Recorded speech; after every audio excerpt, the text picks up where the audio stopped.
All right, everyone. Here we're here with James Smith, host of the Popular Show and author of Other People's Politics.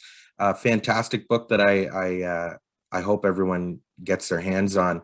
How are you today, James? I'm very well indeed, Sean. Thank you for inviting me on. Pleasure to be on the show. No, it's I'm a big fan of the Popular Show, and I'm a big fan of the book, is what I was saying earlier to you, and it's really nice to have this conversation. Something that we wanted to do on the show is to talk about left-wing populism in general, and I think also some of the differences between left populism and right populism, and I think what you do at the Popular Show and as well and through the book is really highlight those differences and what it means, and how we do popular politics that appeal to a broad swath of people. So maybe if you wanted to give the folks a little bit of a rundown about the Popular Show on YouTube. Okay, sure. Yeah. Well, you can get us on Twitter at the Popular Pod, and we're on YouTube, etc. Basically, we're a mixture of British and North American hosts. David Slavic, who was involved in setting up the Michael Brooks Show, he's actually recently moved to Newfoundland, so he's over the border with you guys, and we meet weekly to talk to guests. I guess it's a priority for us, kind of working out what left-wing politics is to be after the election of Joe Biden, what the kind of fallout of the post-2016 populist moment, which I think a lot of people think or hope has had a lid put on it now that Trump has been defeated. I think a lot of people want to regard that as just a sort of momentary freak, and now we're back to brunch. We don't believe that, and we don't think that any of the problems that Trump was a symptom of have been resolved. So what we're doing on the show is trying to kind of promote a more kind of popular and down-to-earth and less hysterical, should we say, approach to being on the left and talking about left issues, and also want to find ways to reach out to people who, for whatever reason, don't regard themselves as on the left. So we're talking to people across the political spectrum, but with the kind of but with a sort of a left populist mentality at the heart of it. Yeah, I think it's a great show. It's a lot of fun to watch. It's a lot more casual and conversational than a lot of the shows that are on, and what people are doing. And I think it's a great introduction, like you said, to left politics, kind of where people don't even think it's left politics. And I think that's a really important message to get out, and particularly going into the book, centering things around the economic anxieties and the results of austere agendas from, the Tony Blairs, the Justin Trudeau's, or the possibly the Joe Bidens at this point, and that impact on the reactionary right or even the extreme center, which I think you've talked a bit about in the book. So with that, do you think that the big message around left populism and the new left, if you will, do you think it needs to be centered solely around economic issues, or do you think it's a bigger melting pot than just economic issues? Yeah, I think that it's a kind of a false kind of opposition that a lot of us get into on the left. We kind of fall into the trap, I think, of thinking that on the one hand there's a kind of economically centered agenda, and that's class reductionist, versus a kind of identity centered position. I think that what needs to be stressed first of all is that it's not just about ending austerity. It's not just about pursuing a more redistributive economic agenda. A left populism needs to be about the redistribution of wealth and power. It needs to start from the point that we've had half a century now of a neoliberal experiment, which has certainly seen wealth flowing upwards. It's been a kind of restoration after the momentary kind of economically democratic direction that economies in the West took after the New Deal and after the Second World War. Mhm. We've had half a century where certainly economic inequality has been a huge characteristic of it, but so too has a kind of inequality of power. We've seen a situation where democracy has been eroded, where people have less and less ability to influence their immediate surroundings and their daily lives, and less recourse to democratic institutions and political parties as a kind of vehicle for their demands and desires. Neoliberalism has been about eroding what governments are actually able to commit to doing. It's increasingly kind of difficult for a politician or government to offer an agenda that changes very much and actually be able to put it into place. So I would say that it's not so much that we care about economic inequality, whereas you only care about race or gender or identity issues. The point is that whatever you care about, there's not a great deal you can do about it, because the political imaginary and the scope of what a political party could actually offer you has become so radically striated and small. So the starting point has to be that actually the genuine left populist offer would say that, yeah, sure, most people would benefit from an economic system that doesn't, draw Dracula-like the labour and the wealth produced by ordinary people. Yeah, absolutely. But so too, actually, I think a real reason why we've seen such strange and unexpected articulations of politics in the last 5 or 6 years, and not only Trump and Brexit, which had big surprises on the broad left as well, and within liberalism. Maybe we can get into that. The reason why we've seen such unpredictable articulations of kind of political energies is that there's no other direction for them.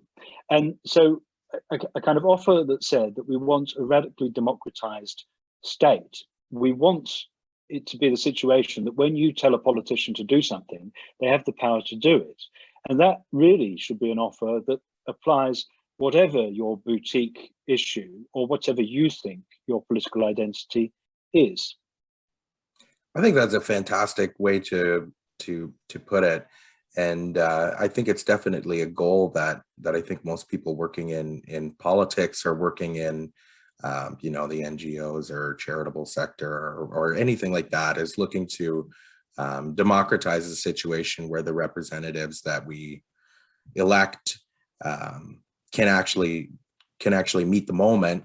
And to that, I think I want to dive into a little bit about the populist moment in 2016. I think it's a significant point around Donald Trump, and I think the other big piece would be around Brexit on your end as being the big populist moment. And how would you define that as being the big populist moment? Well, I think the first thing to understand is that we're all populists now. If populism means the invocation of the people as your main political agent, then that wasn't invented by Donald Trump or Boris Johnson or Nigel Farage. That, aside from the history of it going back to the actual populist party in the late 19th century in America, across the political spectrum, you've got examples of people making that gesture of saying that they speak for and to the people. Tony Blair did it all the time. He referred to New Labour as the political arm of the British people. He referred to Princess Diana as the people's princess. He, in a notorious speech, referred to both conservatives and trade unionists as forces of conservatism that were blocking the will of the people. So if you take a kind of politician who for many people is the sort of opposite of what they think of as a populist in the Trump mold. Someone who a lot of people still kind of hold up as an example of a progressive politician. He was a populist through and through. And the reason why everybody is a populist now is because it's become more and more difficult to say that your political offer is being made to a particular class. In Britain anyway, it used to be the case that the Conservatives were the party of capital and Labour were the party of Labour. But over the course of the 20th century, with the decline of Fordism, of the nuclear family, of all of those institutions that marked, for good or ill, the political settlements of the post-war moment, as that kind of economic model declined and was replaced by neoliberalism, people's relationship to their to the means of production became more and more obscure and difficult to pin down, and people identified less and less with their class. That meant that across the political spectrum, parties and political actors saw opportunities or saw the necessity for invoking their offer to making their offer to a more vaguer kind of category. So it's not the case that left politicians appeal to the working class. They believe that they have to appeal to something vaguer, something that could potentially kind of spread to a broader range of people. And so, yeah, under neoliberalism, all politicians are to some extent populists, because all of them have to conjure and invent a grouping that they regard as the democratically legitimate one, and have to make excuses for leaving others out. And so by the time we get to 2016 and the election of Trump and the electoral success of Brexit, I think what you had was a situation where political language had become pretty worn out in itself.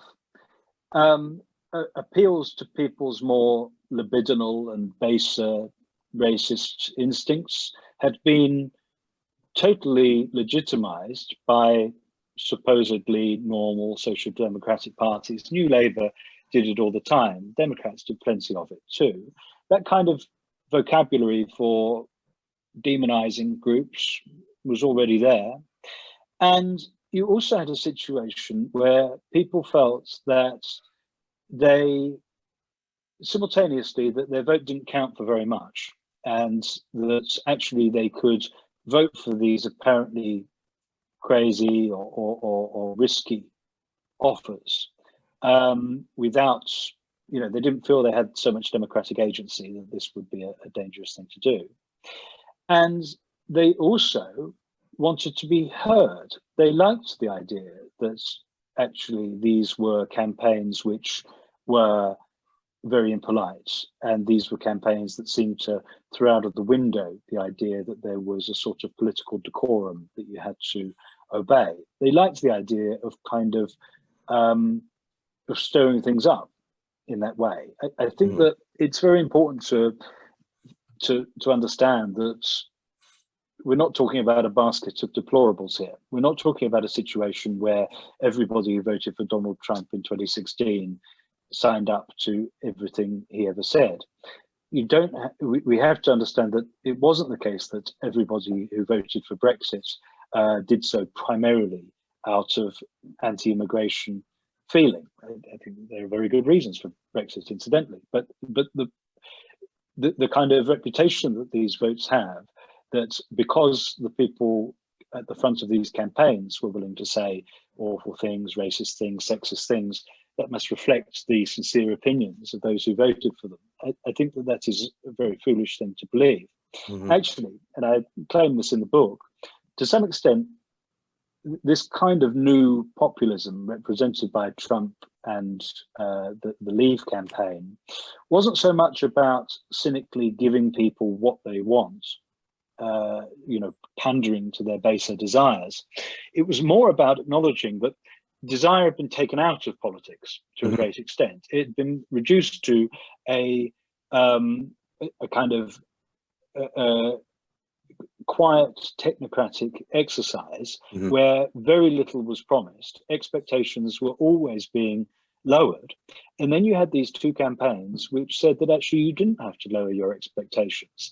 And actually, you could indulge your wilder desires. And if you didn't know what your desire was, and I think we should learn from psychoanalysis that most of us don't know what our desire is, then look, here's Trump, the guy who just eats junk food all the time, who just has sex with porn stars, who just spends money in the most vulgar, ostentatious fashion.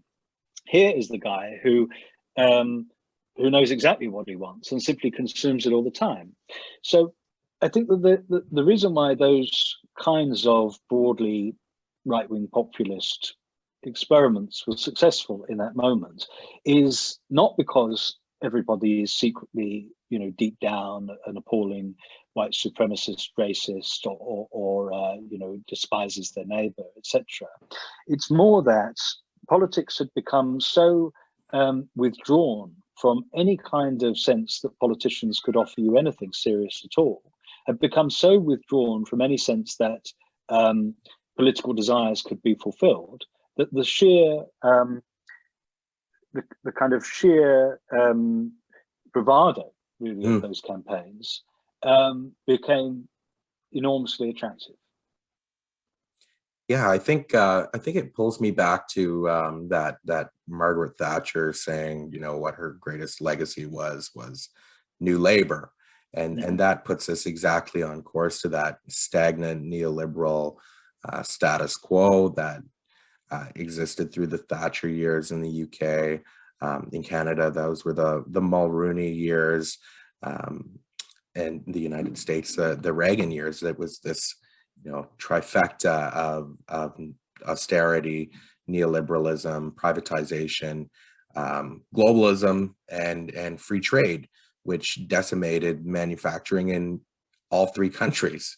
And again, for folks like Margaret Thatcher, then into New Labour with Tony Blair. In Canada, in 1993, we elected we had the Conservative Party was in power through most of the 1980s.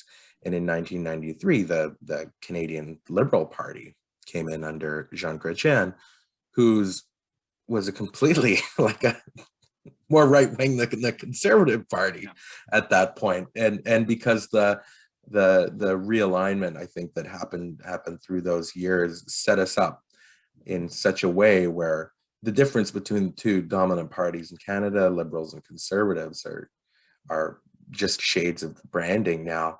And I think that is possibly the case in the United States and UK, with Democrats and Conservatives and New Labour particularly, and the Conservative Party in the UK. I think there was a blip with Jeremy Corbyn in the UK, and I thought that was a real victory for the Labour Party, and maybe a bit of your response to the Corbyn years and how that came about. Yeah, absolutely. The first thing I'd say is that there are two left populisms.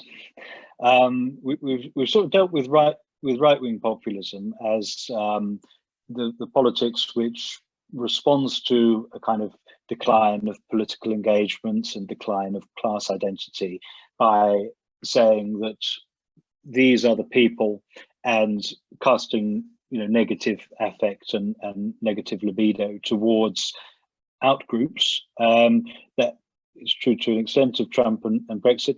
It's true of centrists like Blair. It's true of Macron right now with the way he's talking about Islam. So right-wing populism by no means exclusive to the right. As for left populism, okay, the first one I would go back to. I'd go back to the People's Party, the Populist Party of the end of the 19th century, which was an extraordinary historical moment. I think the best account of it is in Thomas Frank's new book, where this Farmers' Party basically worked on the basis that the two-party system actually creates a kind of false antagonism in society. The antagonism is not between these two parties. That's a kind of cosplay. That's a kind of team sports. Actually, in an unequal society, it's the people who are being exploited by the present system that, despite the many things that they might disagree on, they can agree, and they must agree, on the fact that they're being exploited. Martin Luther King went as far as to say that that Jim Crow and segregation was set up in order to stop something like that from getting off the ground. That segregation was a deliberate policy to ensure that no political agent could bring together exploited people along racial lines. I think that the lesson we've got to learn from that is to avoid the way in which our media ecosystem, avoid the way in which the relationship between our political parties and the media encourages us into a kind of fake team sports, encourages us into a politics where we adopt the aesthetics of our side and face off against each other. I think the left populism that we need to recover lies in that old precedence of a politics that is able to reveal commonality of interest across ostensible party or group lines. And that is what we saw a resurgence of in Bernie's 2016 campaign, and that's what we saw a resurgence of in 2017 with the kind of most successful moment of Corbynism. I'll get to what I think the other left populism is, and I think that that is the one that ended up being characteristic of Corbynism and explains a lot of the failure, both of the Bernie project and the Corbyn project. But Corbyn got in 2015, and it was really a symptom of the weakness of the left in Britain that he was even allowed to run for leader of the Labour Party. The only reason he was on the ballot was that the kind of favourite to win, a kind of New Labour alumnus, Andy Burnham, didn't want to be thought of as the most left-wing candidate. So he got his allies to get Corbyn on the ballot just so that he would look more centrist by comparison.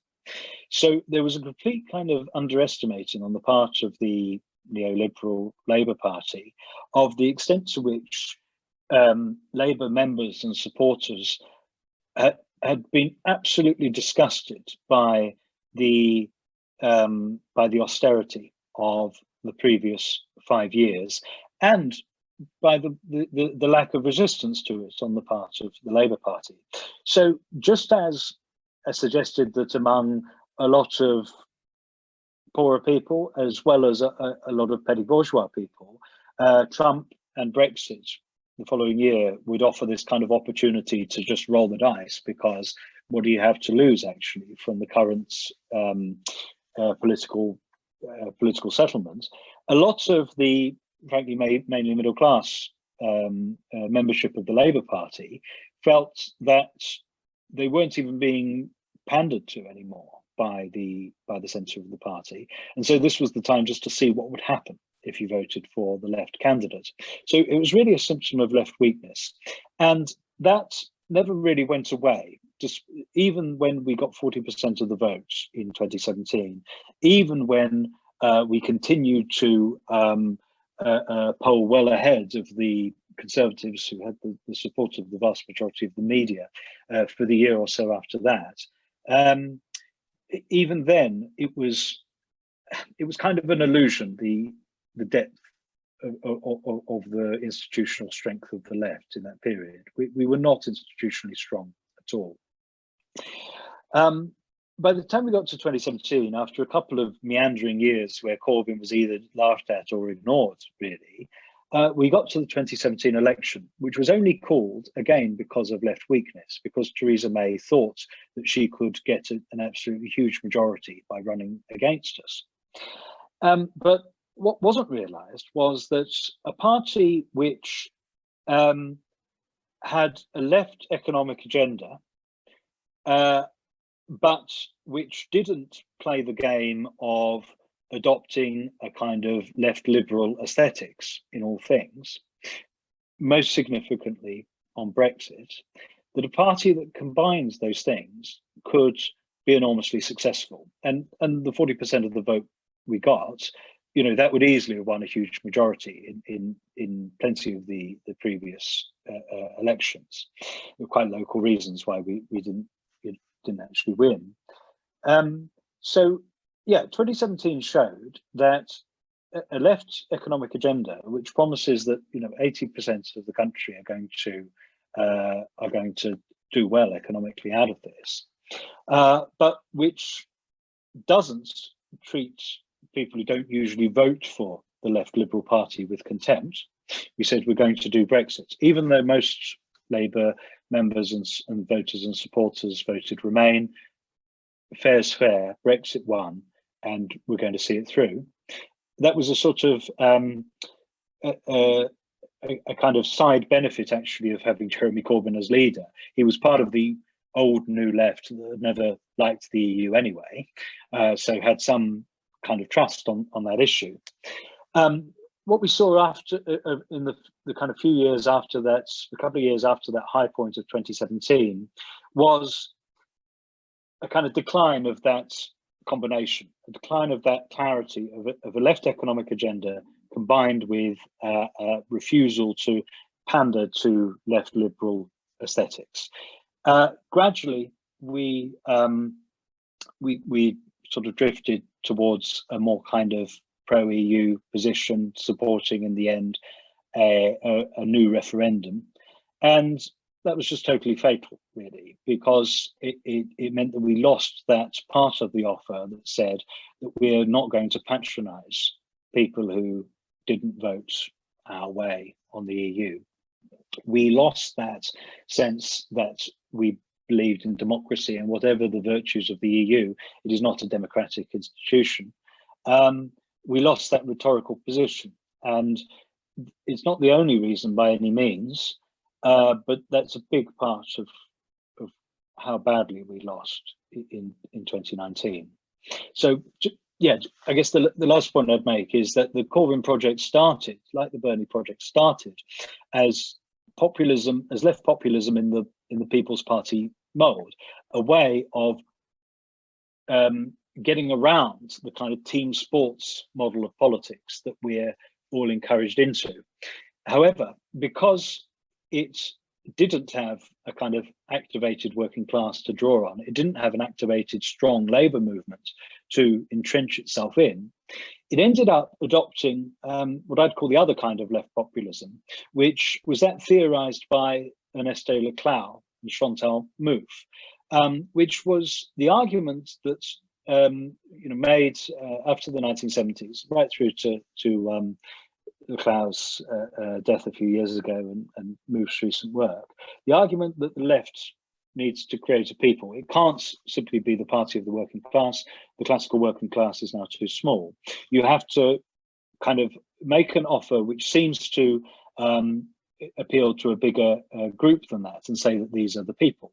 The problem with that model, the thing that it's always had to negotiate, is that when you get a group which is mixed in class terms and say, well, you have this other interest in common, so you are going to be our constituency, the group with the most economic power ends up taking over. And that kind of happened with Corbynism. We said, well, we're the party of the 99%, or at least of the 80%. We are the party that has returned class politics and economic redistribution to this neoliberal party.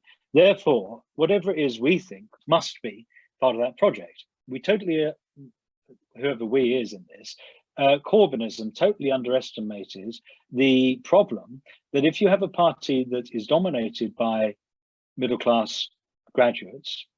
If you have a party that is estranged from the labour movement, then the problem is that their aesthetic preferences and cultural beliefs will start to fuse through the movement. And you start to lose that sense that actually saying that you want a second referendum and want to undo Brexit is not appealing to a great number of people. In the States, Bernie kind of drifting towards a more university version of identity politics in saying that, oh, I need to do better with black voters, as defined in humanities departments of Ivy League universities. Oh, suddenly I believe in Russiagate. Suddenly I believe that Trump and his supporters are fascists and deplorables. The drift in the Bernie movement towards a middle-class graduate assessment of politics, again, not the only reason. There was tremendous blowback from the state, tremendous blowback from the parties and the media against these left populist projects. But I think we also need to deal with the fact that there was a kind of, there was a fuse burning from the start, and there was a crossing over from a populism that refuses to play the game of accepting a kind of political binary towards one which allows the political and aesthetic preferences of one side of the binary to take over with fatal consequences. I think that's a great explainer, and you went into something that we've done quite a bit on the show, is warning people the natures of activist academia and the dangers in being a part of that project, and allowing there are ourselves. Two views of political education. You know, when someone talks about political education, which we all sometimes sort of treat as a kind of solve-all solution, I always want to know which one they're talking about, because you know, one segment of people talk about political education and they mean by that teaching you know, people who work in call centers and gas stations the correct use of pronouns and racial categories. And the other segment mean teaching the middle class people who dominate the left to suppress their own like instinctive kind of political disposition. So is political education there to, you know, preach to people outside the left like what they need to change their minds about? Or is it to teach the people within the left that, you know, if you're going to be a class traitor, you need to be a class traitor, and you need to suppress certain instincts that you have because you come from a middle class university background, as a great deal of the left does. Yeah, I think we've often gone against the middle class, and particularly the upper middle class, which is more of the dominating factor, I think, in Canadian politics, particularly in the very condescending, liberal, aesthetic politics that really, I think, swallow up Canadian politics, where the difficulty in just getting out a simple economic message is so clouded in an aesthetic as opposed to a policy or a program that can be put forward to help people. And so one of the things we want to push back on is that the strength of the institutions of the aesthetic liberal party in Canada, and that push against things that would actually help people economically and assist in racial justice and all of these things that we believe in, and to push back against the tokenism that I think really swallows up a lot of oxygen in the room. And so that's what I talk about when I'm talking about the influence of academia and a liberal aesthetic. I think political education is a completely different thing in meeting people who are not involved in the process of fighting elections or being a part of building a movement, and giving them the tools they need to activate themselves into pushing towards that democratization of their worldview, which I think is what needs to happen, whether that's through political parties or through popular movements.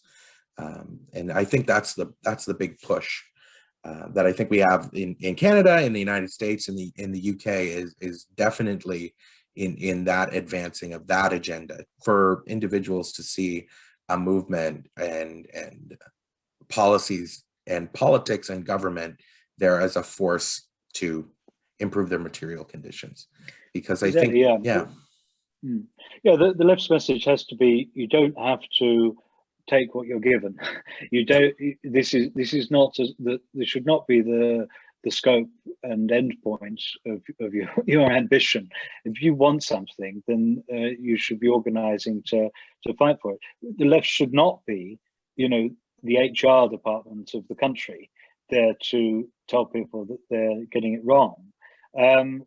It's the opposite. It's that, yeah, political education and political activation should be about, whatever it is. All that matters is that you can fight for it and you can organize for it. Yeah.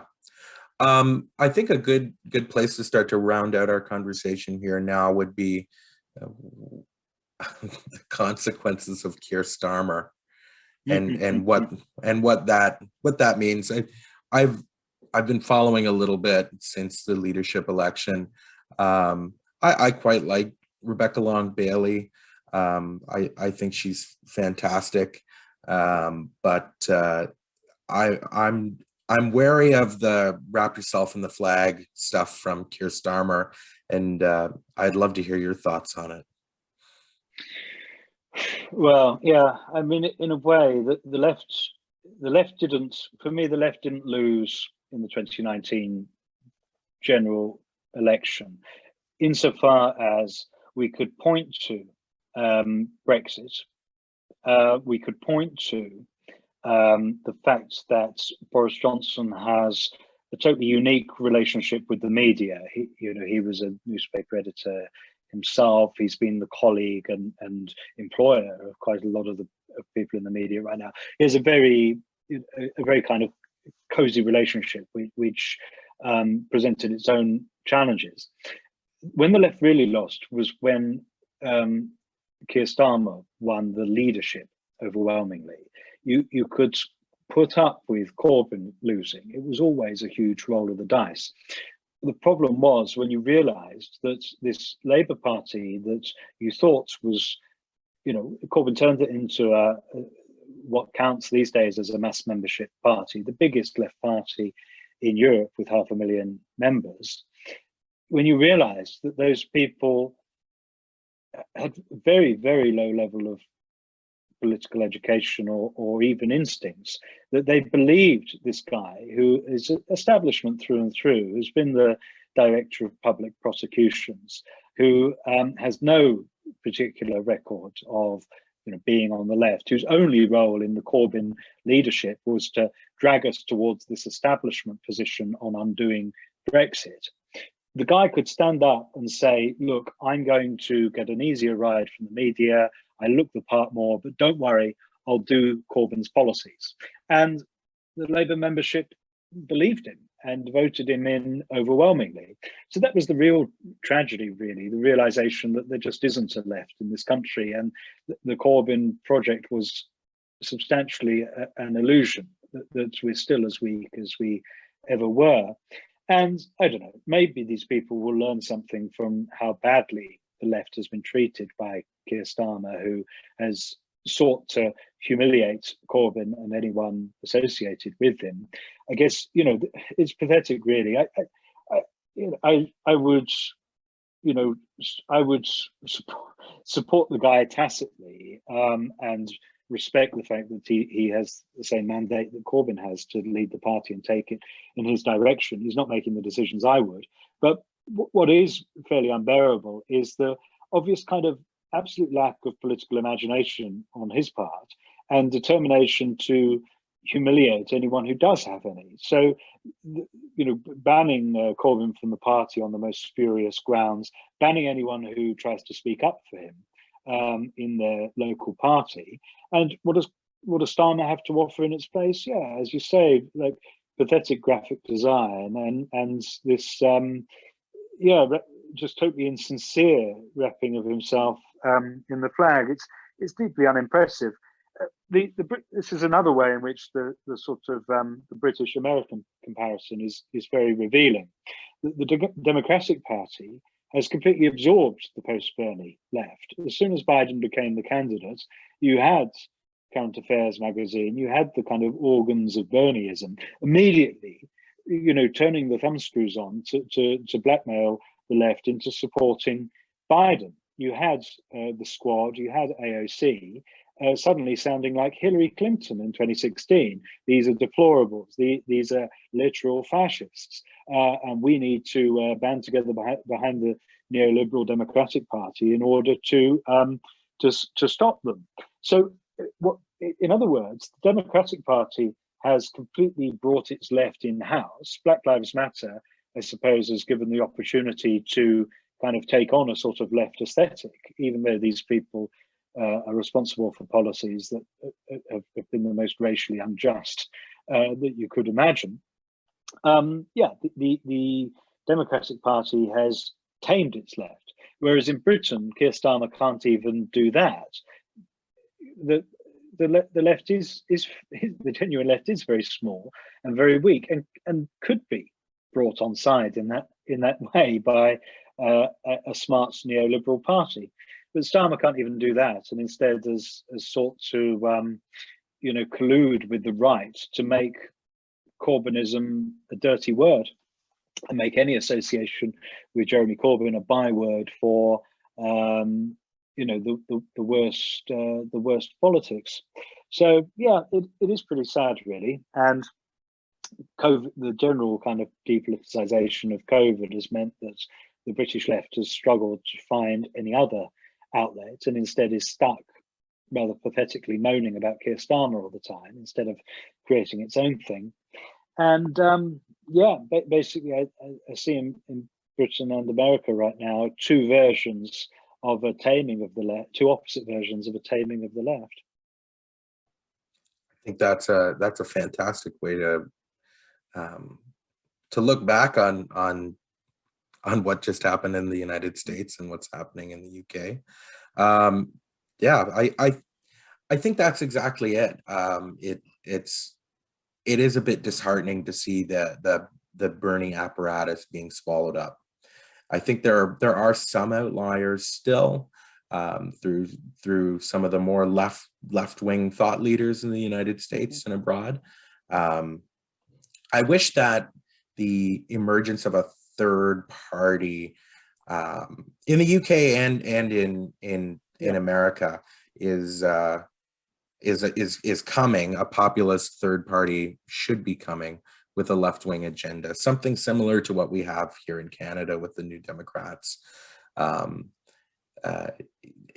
we came from the socialist farmers associations and popular People's Party movements of the turn of the century, and then rolled up with the Canadian Labour Congress in 1960, and it's a nice project. It veers to the center sometimes, and we beat it back over to the left, but that's what's important about having a third party. And I guess Trump, Boris Johnson, Corbyn, all of them have in common that they were almost third-party candidates within their own party. And it's notable that the right has been better at that dynamic than the left has. Both Bernie and Corbyn weren't willing to go for the jugular with the right of their parties in the way that Trump and, in his way, Boris Johnson had no problem differentiating themselves from the establishment parts of theirs. And I mean, there's also the precedent of small parties on the right that don't aspire to take power, but do aspire to kind of blackmail the main right party. And Nigel Farage has been a quite brilliant representative of that in Britain, in both UKIP and the Brexit Party. And there's talk of him forming a kind of anti-lockdown party again. And so I think that could be one sort of way of seeing the function of the third party, not imagining that there's going to be another kind of Bernie 2016 moment or a Corbyn 2017 moment. I think there are multiple reasons why. Well, for one thing, it had to be someone of that generation that could pull that kind of left populist scope off, and not seeing that, not seeing people who can conjure that trust actually among the younger generation. But there may be issues around economic democracy, issues around the future of all of these smaller and even medium-sized businesses that are being closed and replaced by Silicon Valley, essentially, as a result of COVID. There are new terrains where there are issues that previously apolitical people are going to be getting politicized over. There are areas and issues that a small left party or a new left movement can take ownership of before the right does. I think that's a great look to the future, James. With that, I think we should probably wrap up. And thank you for your time coming in. Are you in London? I'm just outside Manchester, actually, in the north of England. Fantastic. Thanks so much for coming on. Thank you, Sean. Great to meet you. Yeah, this has been a good chat for me. I can't wait to finish your book and all that. I look forward to listening to the next popular show on YouTube. Check it out. We'll be back.